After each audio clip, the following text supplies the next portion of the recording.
আসসালামু আলাইকুম। আমার চ্যানেল মিস বেঙ্গলি নিশাত থেকে সকলকে স্বাগতম জানাচ্ছি। আমি নিশাত ফারজানা। আর আসলে এই যে আমরা কোটা আন্দোলনের সময়টা কম বেশি সবাই খারাপ পরিস্থিতিতেই কাটিয়েছি, তারপরেও মহান রব্বুল আলামিন আমাদের যেটা করবে সেটা ভালো কিছুই করবে। আর আমি এই যে আমার ব্রেকফাস্টটা রেডি করতেছি। আমার মাইশা এবং মারিয়ামকে দুজনে নাস্তা করে নিয়েছে, এবার আমারটা আমি করে নিচ্ছি। এখানে খুব সাধারণভাবে একটা বার্গার করে নিচ্ছি। আমি প্রথমে বার্গারটা যে বোন পাউরুটি সেটা কেটে নিয়েছি, কাটার পরে সস দিয়েছি। সস দেওয়ার পরে একটু চিজ দিয়েছি, খুব সামান্য পরিমাণের। চিজটা দেওয়ার পরে একটা ডিম পোস্ট করেছি একদম অল্প তেলে, তার উপরে শসা দিয়েছি। টমেটো থাকলে খুব ভালো হতো। এখানে আমি ওভেনে কিন্তু দিয়ে নিয়েছি 20 সেকেন্ডের জন্য। তো 20 সেকেন্ডে আমার এই বার্গারটা খুব সুন্দর হয়ে গেছে। এই যে, আর আসলে আমি একটু চিজের পরিমাণটা কমই দিই, যেহেতু বাচ্চাদেরটা ঠিক আছে, আমার একটু গ্যাস্ট্রিকের সমস্যা আর চিজটা আনহেলদি বললেই চলে, এজন্য আমি চিজটা একদম কম দিয়েছি। তারপরও আলহামদুলিল্লাহ খেতে অনেক মজা ছিল। আর আমি সকালের নাস্তাটা শেষ করে আমার রুমের কাজগুলো সেরে নিব। এদিকে রুমের টুকিটাকি কাজগুলো সেরে নিচ্ছি, আর মেয়েকে সকালে পড়তে বসিয়েছিলাম, যেহেতু এখন স্কুল অফ। আর এইদিকে ওকে একটু খেলতে দিয়েছি পড়া শেষ করে। ও এখানে টেবিলে খেলতেছে। আসলে এই যে ক্লেগুলো উঠেছে, ক্লেগুলো দিয়েই বাচ্চারা, দুটো বাচ্চা এগুলো বানিয়েছে এবং সেগুলো দিয়েই খুব আনন্দে এগুলো খেলতেছে।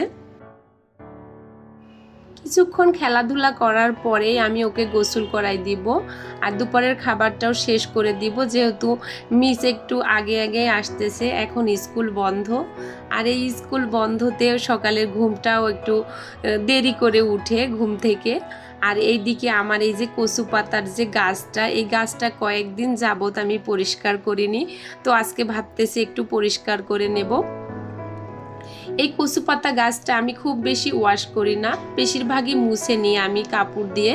তো এটা আমি একদম আলতো হাতে পরিষ্কার করে নিচ্ছি। নিচে কিন্তু আমি হাত রেখে উপরে কাপড়টা দিয়ে পরিষ্কার করতেছি। এটা যদি খুব দ্রুত কাজটা করা যায় এবং এই পাতাটা ভেঙে যেতে পারে। আসলে এর আগেও আমার কয়েকটা জিনিসের পাতা ভেঙেছে, সেখান থেকে কিন্তু আমি বুঝে গেছি যে এটা আলতো হাতেই করতে হবে, আর খুব বেশি ওয়াশ করা যাবে না এই কচু পাতার গাছটা।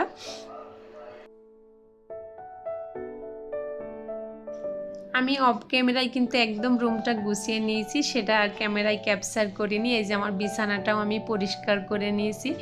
আলহামদুলিল্লাহ আমার বাচ্চারা এত অপরিষ্কার করে না, তারপরও ছোট মানুষ তো একটু একটু তো করবেই, সেটা তো আমি মা, আমি এটা পরিষ্কার করার জন্য আসি, তো ওদেরকে বুঝিয়ে বললেই হয়।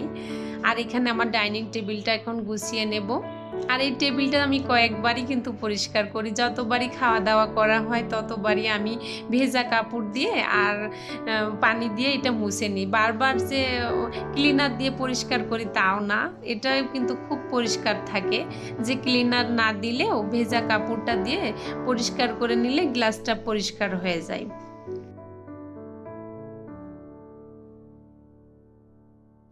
আমি না প্রতিদিনের মতো একটা টার্গেট নিই যে আমার ফার্নিচারগুলো পরিষ্কার করতে আমার 1 ঘন্টা টাইম লাগবে।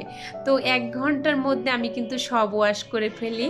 যেহেতু আমি এটা ওয়াশ করি, কিন্তু যখন আমার হেল্পিং হ্যান্ড আসে না, ও তো সব কাজ করে না, যেহেতু বাসাটা ঝাড়ু দিয়ে মুছবে, এ ধরনের কাজগুলো ও করে।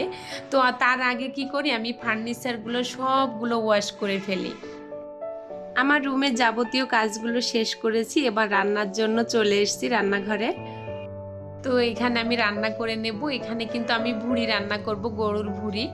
আর আপনার রান্না করব লাল শাক। তো লাল শাকটা আমি বেছে ধুয়ে কেটে নিয়ে নিয়েছি। এখানে আমি রান্না করে নেব এখন ভুঁড়ি। তার জন্য কিন্তু কড়াইয়ে তেল দিয়ে দিয়েছি। এবার রসুন কুচি, পেঁয়াজ কুচি আর কাঁচামরিচ দিয়ে দিলাম। তার সাথে দারচিনি, এলাচ, গোলমরিচ সবগুলো একটু হামানদিস্তা দিয়ে থেতো করে নিয়েছি।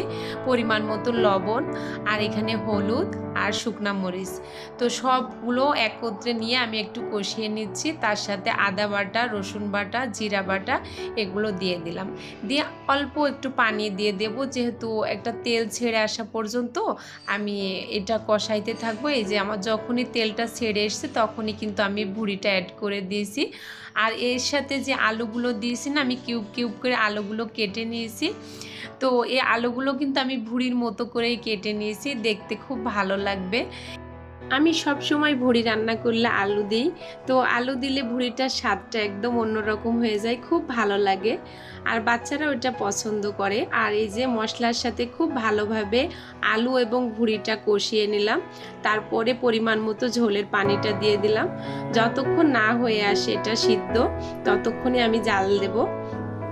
আর এই যে এখানে আমার দুপুরের রান্নাটা শেষ করে খাবার টেবিলে চলে এসেছি। দুপুরের গোসল করে নামাজ পড়ে এখানে খাবারটা খেয়ে নিচ্ছি। আমি আর আমার মারিয়াম আগেই খেয়ে নিচ্ছি, আমার বড় মেয়ে একটু পরে খাবে। তো আলহামদুলিল্লাহ অনেক দিন পরে লাল শাকে লাল রং পেয়েছি এবং লাল শাকটা খুব মজা ছিল। আপনি যদি এখন পর্যন্ত আমার ভিডিওটির সাথেই থাকেন তাহলে প্লিজ একটা সাবস্ক্রাইব করবেন আর একটা ছোট্ট লাইক দিবেন। আপনার ছোট্ট একটা লাইক অনেকের কাছেই আমার ভিডিওটি পৌঁছে যাবে।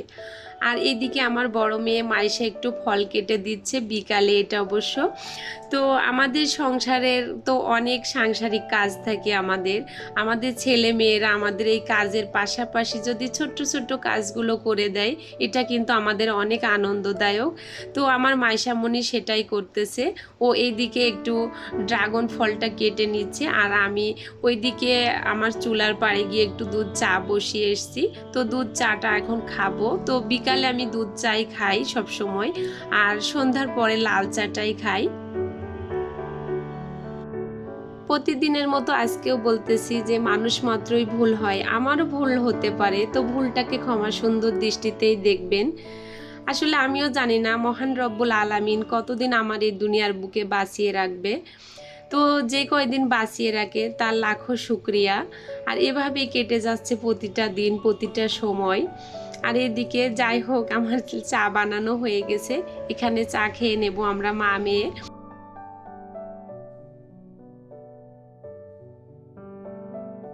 তো এখানে লেক্সাস বিস্কিট দিয়ে খাবো। তো লেক্সাস বিস্কিটটা আমি কিন্তু চায়ে ডুবিয়ে খেতে গেছি। তো আমার মনে হচ্ছে চায়ের সাথে চোবানোর থেকে এমনিতেই খেলে এটা খুব মজা, লেক্সাস বিস্কিটটা। চা খেতে খেতে আজকের মতো গল্প কথা এখানেই শেষ করছি। আর নতুন ভিডিও দেখার জন্য আমন্ত্রণ রইল। সেই পর্যন্ত সবাই ভালো থাকবেন, সুস্থ থাকবেন এবং নিরাপদে থাকবেন। আল্লাহ হাফিজ। আসসালামু আলাইকুম।